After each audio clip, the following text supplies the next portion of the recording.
Good afternoon, everyone. Team Swammercell here to help you input your ESD Q1 marking period grades for November. First thing we're going to want to do is to log into our ESD Guru account. Swan is going to be so nice and share some of his little cherubs with us today. Once we click on a section, we're going to go straight into our gradebook. For this demonstration, Swan has been nice enough to give up his homeroom so that we're not revealing real grades here.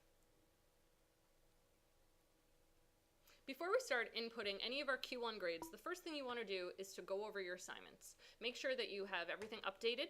Make sure that every assignment is accounted for. There's nothing missing or incomplete that isn't supposed to already be marked missing or incomplete. When you've done this, we're going to scroll over to the right and look for Q1 marking period. For this demonstration, we're going to focus only on Q1 marking period. So we're going to click on the upper right corner and go to Show Only Q1 Marking Period. Now, before you have a meltdown and freak out that all of your grades are gone, we will show you how to bring all of your grades back. But for now, this gives us a very clean and simplified view of what you need to look at, which is the score and the comments. So the first thing we're going to look at is looking at our first student, Brendan. Good old Brendan got a 98.6.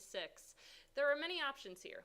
Either you can manually type in a 99, as that would be his score, or clicking on the icon in that little box that Swan is so nicely showing us, the computer can do it for us.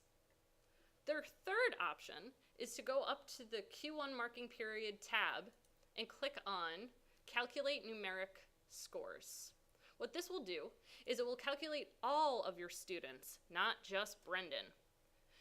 This little icon that's popping up wants to know whether you want to recalculate all of the students or only the students that have a missing Q1 score at the moment.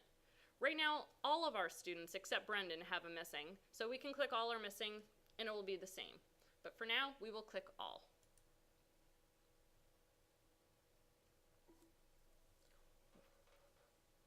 If you decide to change one of your grades, you can still do that. The score that you're seeing right here on the screen is only a static view of your grades. So if you go back through your report and find that a student has handed in an assignment and you want to give them an updated grade, it will update that for your marking period average, but that score will not show on your report card. So you have to go back through to the Q1 marking period and update that cell as well. When you're done with your finalized scores, what's next is your comment bank. The comments for eSchool will allow you up to 5 comments, and you have, again, multiple ways of doing this. You can either double-click on the comment of your choice, you can manually type in the number with a comma, separating it from other comments, or if you're like me and assume that everyone is a pleasure to have in class, you can click on the arrow down button, which will then fill the same comments for all of your students. All that is asked is that you leave a comment that will make your students and parents aware of their current academic and behavioral standing in your class. When you're done with this, you are done with your grades. Click the Save button in the up-hand right corner.